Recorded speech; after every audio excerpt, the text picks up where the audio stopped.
have an OE GM shaft, 1410 series.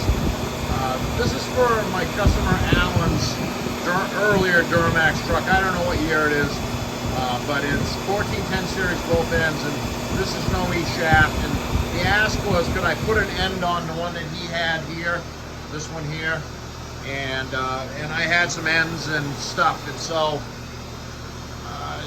the history of these things is the original U-joints went, they were high quality U-joints, and they went a long time in the trucks when they were new.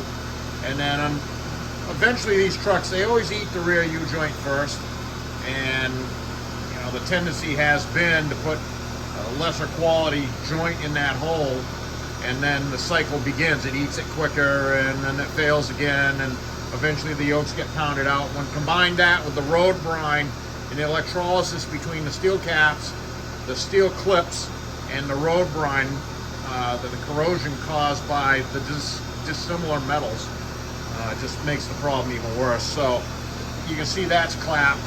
I couldn't put it between centers to roll it, but I did have a yoke for it. I had a few, and I rolled this one in a precision set of rollers just to see, because I don't want to put an end on a tubing that isn't good. And it didn't really look that good when I rolled it. So I was digging in my archives, and I found this one, which still had the OE U-joints in it.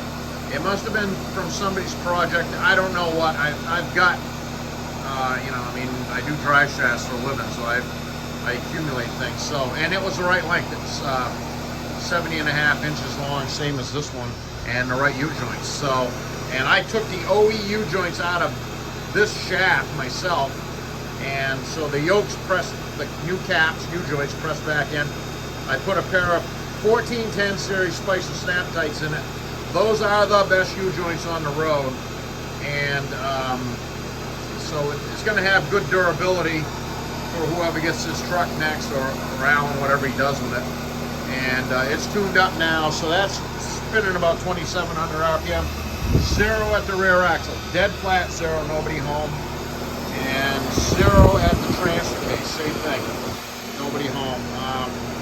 This one looked really good. It does have one little dinger in it that's inconsequential. I shined it up a little bit just to, you know, it had been sitting in a rack outside. So it's tuned up. I reset the weight package on it and got it, and you can see that's his slip yoke that showed up on that drive shaft is on this one now. And I did massage that a little bit. It had some ball joint action or something. And I got the clips to fit good on that one, because they weren't really in good with the U-joint that had been in that either. So we're going to say this is a win for Alan's aluminum shaft.